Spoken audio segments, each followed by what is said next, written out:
사도신경으로 신앙 고백하겠습니다.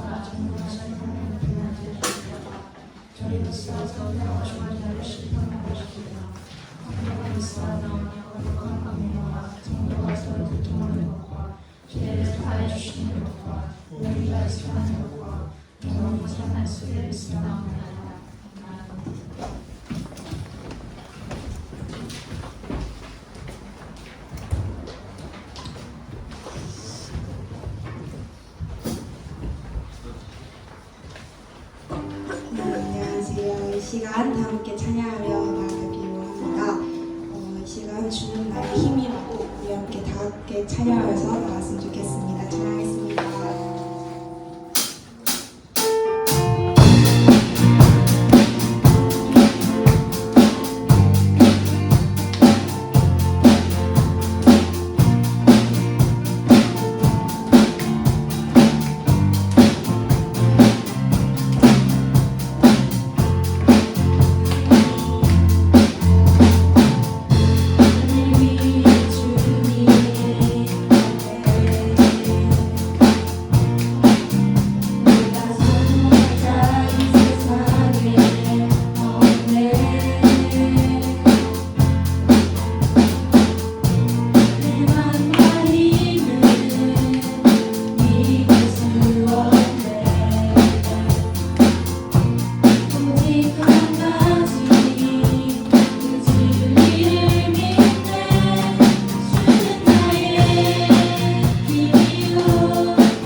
하나도 정결하게 사는 삶 가진 것이 적어도 감사하며 사는 삶 내게 주신 작은 힘 나눠주며 사는 삶 이것이 나의 삶의 행복이라고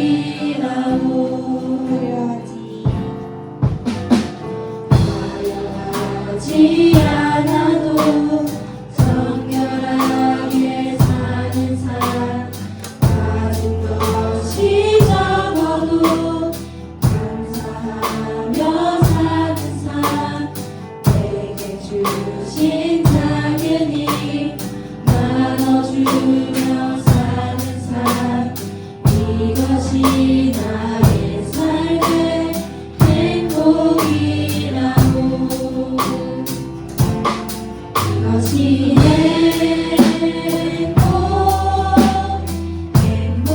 행복이라고 세상에 알 수 없는 하나님 선물 이것이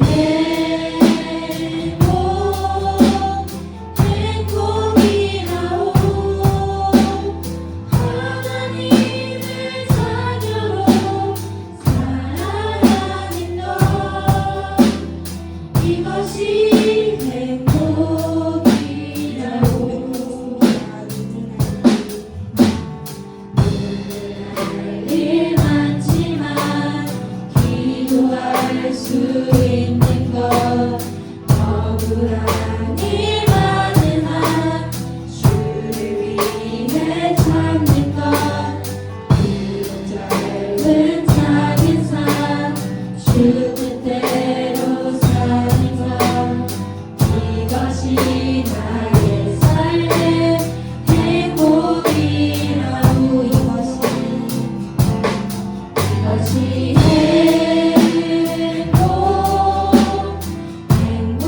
행복이라고 세상에 알 수 없는 하나님 선물 이것이 행복이라고 하나님의 자녀로 살아가는 것 이것이 행복이라고 이것이 행복이라고 세상에 알 수 없는 하나님 선물 이것이 행복이라고 하나님의 자녀로 살아가는 것 이것이 행복이라고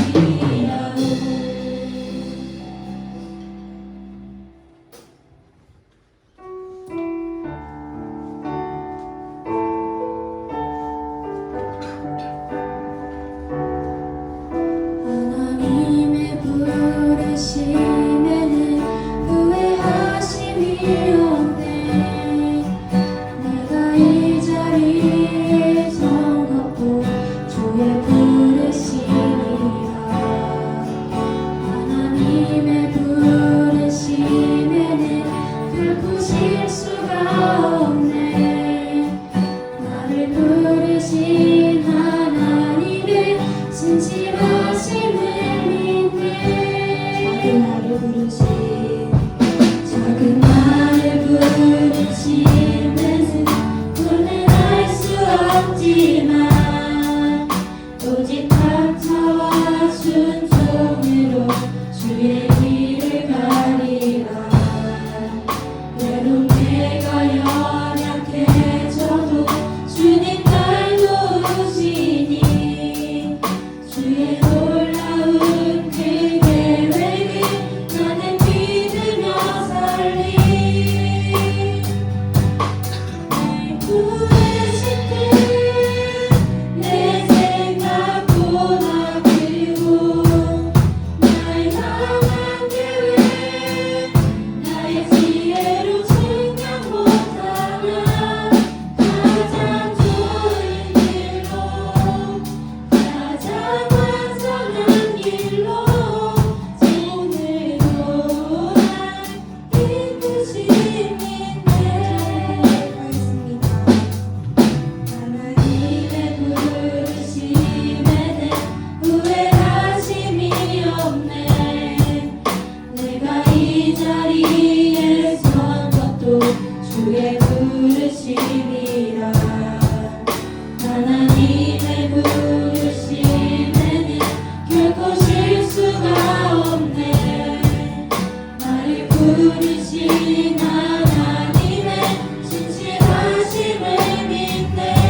이 자리에 있는 것도 다 하나님의 은혜인 줄 믿습니다.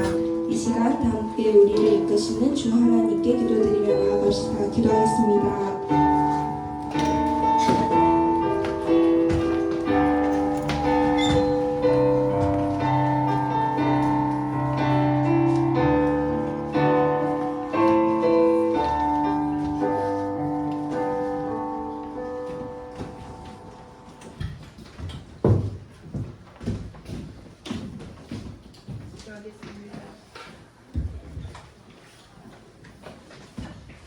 우리들의 찬양과 경배를 받으시기 합당하신 하나님 아버지, 이 아침에 깨워주시고 이 전에 나와서 예배드리게 하시니 감사합니다. 아침에 주의 인자하심이 우리를 만족하게 하시고 우리 청소년부 아이들이 일생 동안 즐겁고 기쁘게 하나님 해주십시오. 오늘 듣는 말씀이 영의 양식이 되어서 학교 생활에서나 가정에서 빛된 삶을 살아갈 수 있도록 하나님 도와주세요. 우리는 세상을 비추는 빛이라는 말씀을 청소년부 한 사람 한 사람이 빛을 드러내며 창조주 하나님을 인격적으로 만나는 남은 시간들이 되게 하여 주시옵소서. 특별히 수험생들을 위해 기도합니다. 우리의 부족함을 선으로 바꾸시는 하나님께서 수험생들을 향한 약속을 이루어 가실 것을 붙잡게 하시고 7월 시험 가운데 평안과 준비된 것을 침착하게 치르게 하시고 시험의 결과를 주께 맡길 수 있게 하여 주십시오. 시험과 입학의 모든 과정 속에서 하나님의 인도를 경험하게 하시고 늘 함께 하실 하나님을 기대하는 우리 청소년부 수험생들이 될 수 있도록 하나님 붙들어 주세요. 세상은 전쟁과 기근과 혼란 속에 있지만 영원한 하나님 나라를 붙들고 나아갈 수 있도록 청소년부 아이들의 마음을 붙들어 주시옵소서. 또한 우리 청소년부 아이들이 세상의 헛된 것에 마음을 빼앗겨 살지 않고 요셉과 다니엘처럼 준비된 리더, 거룩한 영향력의 사람으로 자라나게 하여 주십시오. 오늘 말씀을 전하시는 전도사님, 성령의 충만을 더하셔서 듣는 저희 모두가 아멘으로 화답하게 해주세요. 오늘의 이 예배 가운데 주님 홀로 영광 받으시고 우리 예배를 받아주세요. 모든 말씀 우리를 사랑하시는 예수님 이름으로 기도드립니다.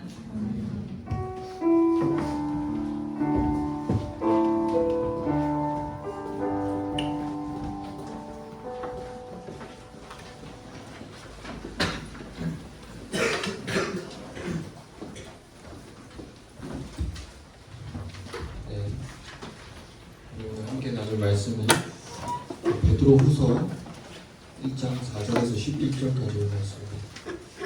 베드로후서 1장 4절에서 11절까지 말씀. 성경 가는 친구들은 찾아보세요.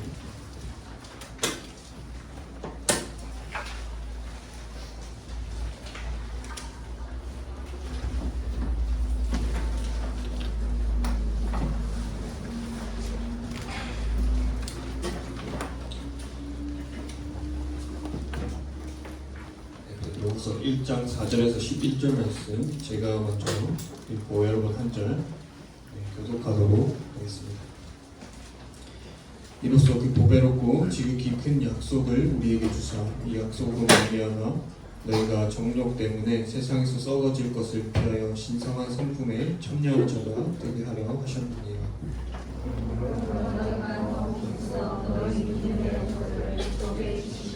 지식의 절제를, 절제의 인내를, 인내의 경건을,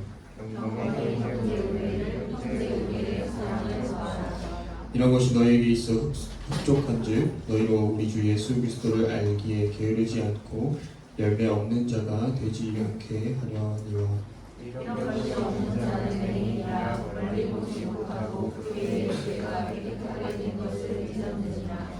그러므로 형제들아 더욱 힘써 너희 부르심과 택하심을 굳게 하라. 너희가 이것을 행한즉 언제든지 실족하지 아니하리라. 이같이 하면 우리 주 구주 예수 그리스도의 영원한 나라에 들어감을 넉넉히 너희에게 주시리라. 아멘. 여러분 한 주간 잘 지냈나요? 네. 날씨가 오락가락해서 이번 한 주간은 많이 더웠던 것 같아요. 그리고 또 이제 비 오고 또 다음 주부터 또 날씨가 많이 추워진다고 하니까 건강 잘 챙기고 감기 조심하기 바랍니다. 이 열왕기상 3장을 보게 되면 솔로몬 왕의 지혜로운 판결 그 이야기가 나옵니다. 솔로몬은 한 아이를 두고 서로 자신의 아이라고 싸우는 두 여인에게 아이를 둘로 나눠주라고 판결을 했습니다. 이때 두 여인의 반응은 완전히 달랐습니다. 아이의 진짜 어머니는 이 아들을 위해서 마음이 불붙는 것 같아서 아이를 죽이지 말고 다른 여인에게 주라고 빌었습니다. 다른 여인은 아이를 나누라고 이야기하죠. 솔로몬은 이 여인들의 반응을 보고 진짜 어머니를 찾아내어서 이 아이를 돌려주었습니다. 솔로몬은 사람의 마음과 성품은 이 극한 상황 속에서 반드시 드러난다라는 사실을 알고 있었던 것이죠. 그래서 이 극한 상황을 만들고 그 사람의 성품을 살펴본 것입니다. 사랑하는 여러분, 이처럼 우리 역시 어렵고 극한 상황이 되면 우리의 성품이 나오게 되어 있습니다. 우리는 삶을 살아가면서 어떤 성품을 드러내야 할까요? 또 드러나야 할까요? 우리가 오늘 말씀을 통해서 좀 나누어 보기를 원합니다. 우리가 항상 이 새로운 책을 시작할 때마다 독자들이 중요하게 생각해야 하는 것들이 있습니다. 첫째는 이 책을 누가 썼는가가 중요하겠죠. 궁극적인 저자는 성령님이시지만 누구를 통해서 쓰셨는가? 바로 오늘 말씀은 이 베드로를 통해서 쓰셨습니다. 그 다음 중요한 것이 누구에게 썼는가가 중요하겠죠. 첫 번째, 독자. 이 책을 처음 받아든, 이 편지를 처음 받아든 독자들은 누구인가? 더 나아가서 독자들은 당시 어떤 형편과 어떤 상황에 있었는가를 우리가 살펴보아야 합니다. 베드로는 이 베드로 후서를 쓸 때쯤 인생의 시간이 얼마 남지 않았을 때였습니다. 나이가 많이 들었던 것이죠. 이 임박한 죽음을 앞에 두고 베드로가 이 글을 쓸 때에는 나름대로 어떤 그런 긴박한 이런 목회적인 이유가 있었을 것입니다. 이 책의 문제는 당시 독자가 누구인지 성경에 딱히 설명되어 있지 않다라는 것이죠. 그런데 우리는 이 말씀을 통해서 몇 가지 힌트를 얻을 수가 있습니다. 제가 1절 말씀을 한번 읽어보겠습니다. 예수 그리스도의 종이며 사도인 시몬 베드로는 우리 하나님과 구주 예수 그리스도의 의를 힘입어 동일하게 보배로운 믿음을 우리와 함께 받은 자들에게 편지하노니. 아멘. 이 편지를 처음 받았던 대부분의 독자들은 그래도 이 신앙이 견고한 상태였습니다. 그렇다면 이 사도들과 동일하게 보배로운 믿음을 가진 이 성도들에게 굳이 죽음을 얼마 앞두지 않은 상황에서 이런 편지를 왜 써야 했을까? 우리 4절 말씀을 함께 해볼까요? 4절 말씀 읽겠습니다. 시작. 이로써 그 보배롭고 지극히 큰 약속을 우리에게 주사 이 약속으로 말미암아 너희가 정욕 때문에 세상에서 썩어질 것을 피하여 신성한 성품에 참여하는 자가 되게 하려 하셨느니라. 아멘. 이 신성한 성품에 참여하는 자가 되게 하려 하셨느니라. 이런 걸로 보아서 독자들의 신앙은 보편적으로 안정돼 있는 사람들이었습니다. 근데 베드로가 그럼에도 불구하고 이 편지를 쓰게 된 이유에는 조금 더 큰 맥락이 있었다라는 것이죠. 우리 요한복음 21장을 한번 볼까요?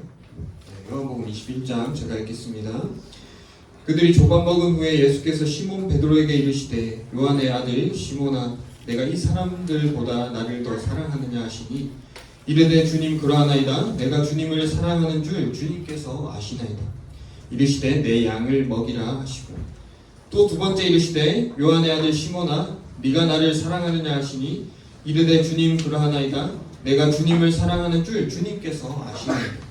이르시되 내 양을 치라 하시고 세 번째 이르시되 요한의 아들 시몬아 네가 나를 사랑하느냐 하시니 주께서 세 번째 내가 나를 사랑하느냐 하심으로 베드로가 근심하여 이르되 주님 모든 것을 아시오매 내가 주님을 사랑하는 줄을 주님께서 아시나이다.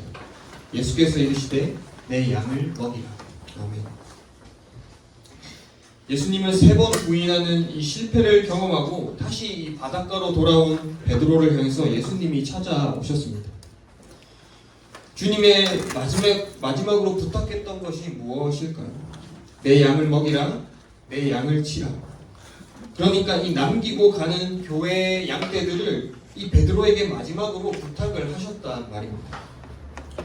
그런데 지금 이 로마의 지배 속에 흩어져 있던 교회들은 보편적으로 안정이 되어 있었지만 이 안타깝게도 이 거짓 교사들이 교회에 들어와서 방탕과 방종을 부추기는 그러한 일들이 있었습니다. 그런 무리들 때문에 이 교회 공동체가 상당한 위협을 받고 있었던 것이죠. 이런 이유들 때문에 이 베드로가 이 글을 쓰기 위해서 붓을 들게 되었습니다. 이 4절에서 말하는 신의 성품에 참여하는 자는 어떤 사람을 이야기하는 것일까? 사랑하는 여러분, 우리는 이 그리스도의 피로 구속을 입고 거듭났습니다. 우리 새로운 생명이 들어왔어요. 우리가 예수 그리스도를 믿는다는 것은 이 자기 개발이 아닙니다. 내가 수양을 쌓고 도덕적인 함량을 통해서 내가 선한 사람이 되는 그런 싸움이 아니라는 것이죠. 그러한 싸움이 이 기독교가 요구하는 싸움이 아니라는 것입니다.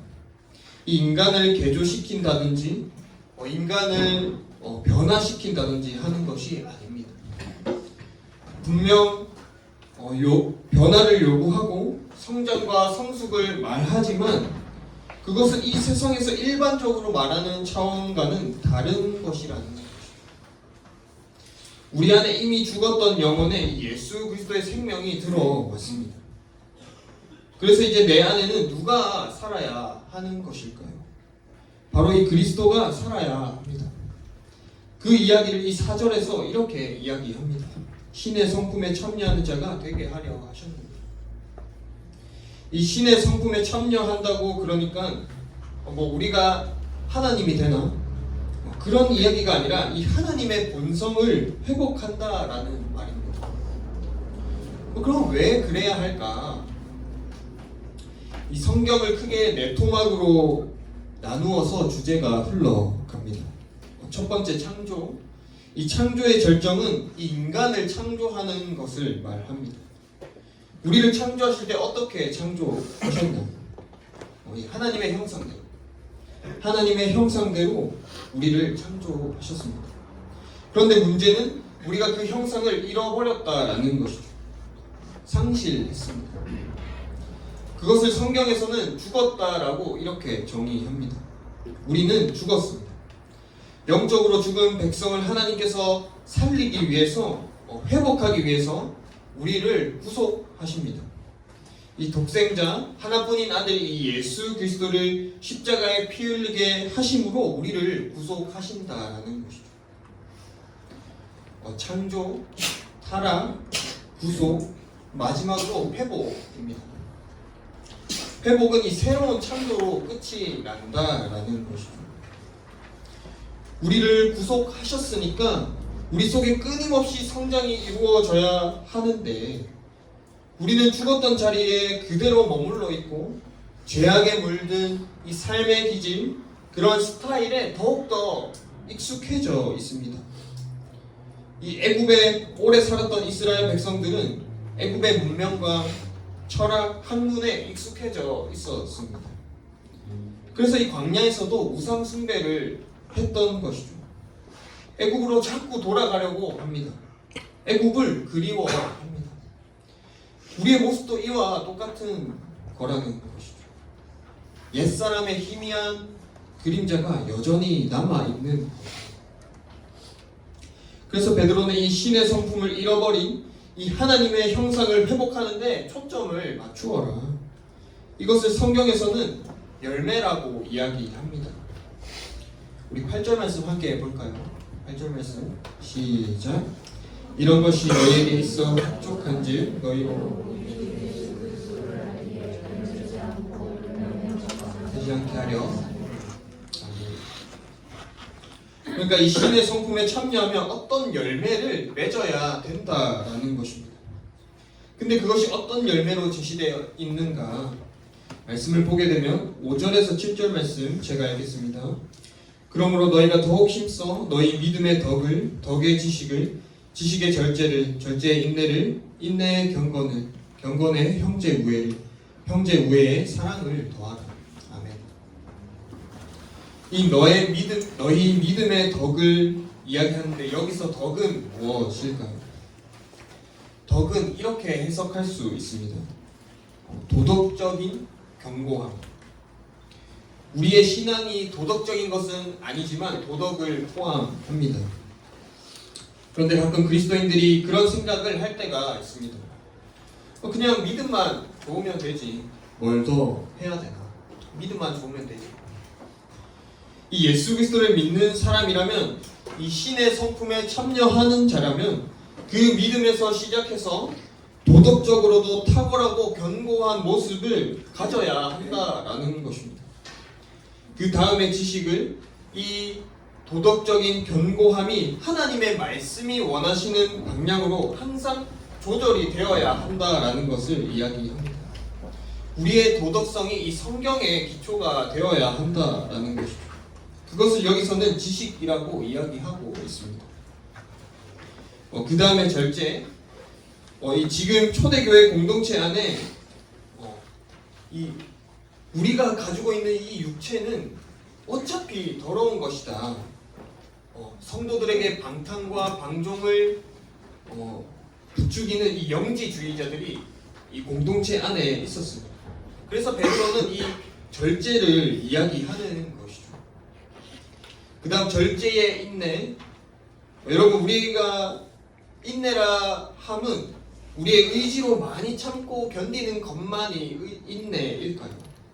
그것도 인내이지만 여기서 말하는 인내는 이 소망을 놓지 않는 자, 소망이 확고한 자를 이야기합니다. 이 인내의 경주를 감당할 수 있는 것은 소망을 놓지 않는 자라는 것이죠.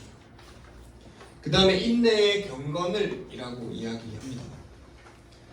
경건이라 하면 우리가 흔히 목소리도 진지해지고 걸음걸이도 달라지고 이런 외형적인 눈에 보이는 것을 경건으로 오해할 경우가 많습니다. 이 경건은 두 가지를 합한 개념입니다. 첫째는 하나님을 사랑하는 것, 둘째는 이웃에 대한 사랑이라는 것이죠. 이 두 가지를 합한 것이 참된 경건이라는 것입니다.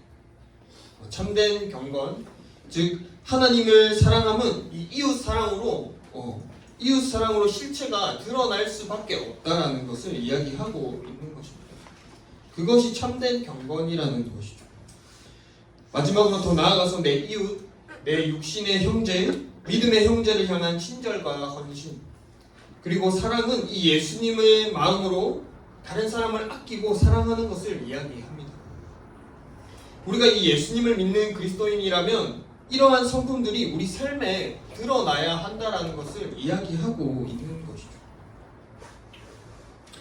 우리 사진 한 장만 보여주실까요? 네. 이 축구 선수들은 축구 경기를 할 때 오른발과 왼발을 자연스럽게 쓰기 위해서 무단히 애를 쓰고 노력합니다. 사진은 이 양발을 다 잘 쓰는 손흥민 선수를 가져왔는데요. 이 손흥민 선수도 처음부터 이 양발을 잘 사용했던 것은 아닙니다. 이 주발이 오른발이 아닌 이 왼발의 존재감을 높이기 위해서 그는 이 오른쪽 축구화에 앞정을 박았습니다. 이 오른발의 존재감을 높이기 위해서 그는 이 오른쪽 축구화에 앞정을 박았습니다. 이 오른발의 존재감을 높이기 위해서 그는 이 오른쪽 축구화에 앞정을 박았습니다. 이 오른발의 존재감을 높이기 위해서 그는 이 오른쪽 축구화에 앞정을 박았습니다. 이 오른발로 슈팅을 때리면 앞정이 찔러서 아프니까 바보가 아닌 이상 이 왼발로 슈팅을 때리게끔 말이죠. 또한 아버지에게서 훈련을 받으면서 이 양발을 사용하는 것이 익숙해질 때까지 양말을 신을 때도 왼발부터, 바지를 입을 때도 왼다리부터, 운동화 끈을 묶을 때도 왼쪽부터 그러한 훈련들을 거쳐왔습니다. 처음에는 힘들지만 열심히 훈련하고 노력해서 이 양발을 자연스럽게 사용할 수 있게 된다면 더욱더 뛰어난 선수가 될 수 있다라는 것이죠. 여러분, 우리 역시 처음에는 오늘 말씀을 통해 보았던 이 8가지 성품이 잘 드러나지 않을 수 있습니다. 그렇지만 이 베드로의 이야기처럼 더 힘쓰고 애쓰다 보면 어느새 우리의 모습에서도 이 하나님의 성품이 자연스럽게 드러나게 될 것이라는 것이죠.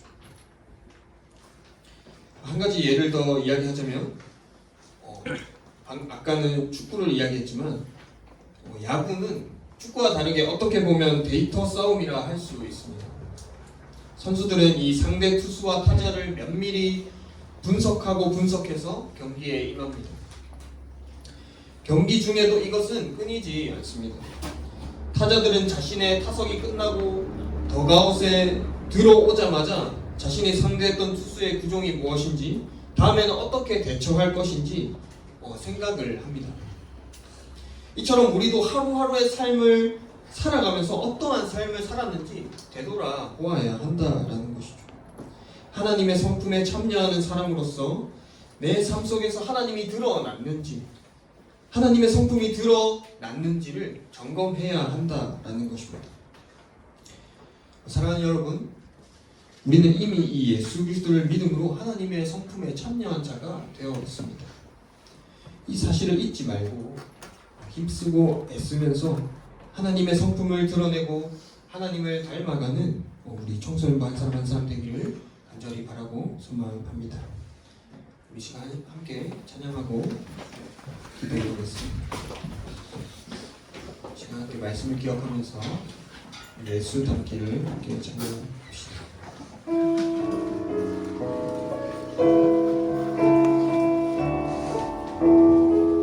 내 삶의 소망, 내 삶의 소망,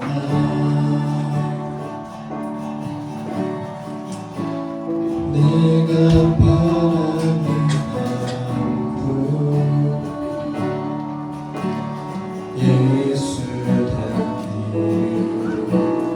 내가 원하네. 하나님의 사랑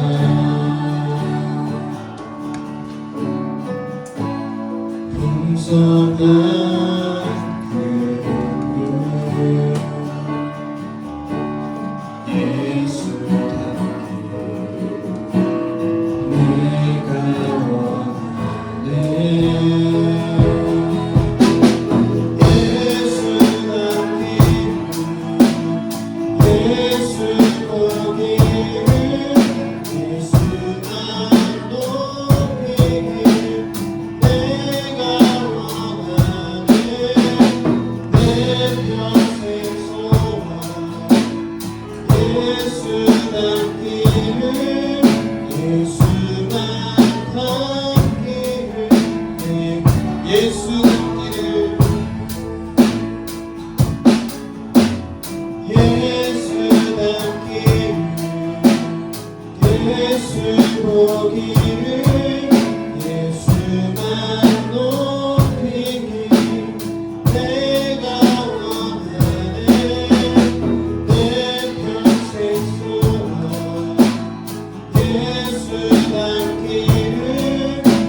우리는 예수 그리스도를 믿음으로 하나님의 성품에 참여한 자가 되었습니다.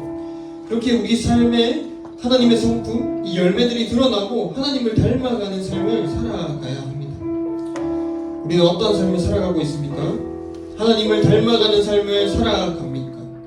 아니면 나의 애국, 나의 자리로 되돌아가는 삶을 살아갑니까? 시간 기도합시다. 주님, 예수 그리스도를 믿음으로 하나님의 성품에 참여한 자, 나의 삶에서 하나님의 성품이 드러나도록 하나님을 닮아가는 삶을 살아갈 수 있도록 붙잡아 달라고 이 시간 말씀을 기억하며 함께 기도하며 나아갑시다. 기도하겠습니다. 하나님 아버지, 이 시간 기도하며 나아갑니다. 하나님 아버지, 우리가 이 말씀을 기억하며 나아가기 원합니다. 하나님 아버지, 우리는 어떠한 삶을 살아가고 있습니까? 하나님 아버지, 그 이스라엘 백성들과 같이 아버지 나의 애국, 아버지 나의 익숙한 자리로 되돌아가려고 하지는 않습니다. 하나님 아버지, 그러한 삶이 아니라 아버지 정말 내가 예수 그리스도를 믿고 하나님의 그 성품에 참여한 자라면 아버지 내 삶 속에서 하나님의 성품이 드러나고 내가 하나님을 닮아가는 삶을 살아가야 함을 우리가 이 시간 깨닫습니다. 하나님 아버지, 내가 학교에서, 가정에서, 아버지 삶 속에서 정말 그 예수님의 아버지 내가 믿음으로 살아갈 때에 아버지 정말 내 삶 속에서 그 하나님의 성품, 아버지 하나님을 닮아가는 그런 모습들이 드러나고 아버지 나타날 수 있도록 하나님 아버지 내 삶을 인도하여 주시고 붙잡아 주시옵소서. 하나님 아버지, 우리가 그러한 삶을 살아갈 수 있도록 아버지 우리 청소만 사는 사람 붙잡아 주시고 인도하여 주시옵소서. 주님 인도하여 주시옵소서.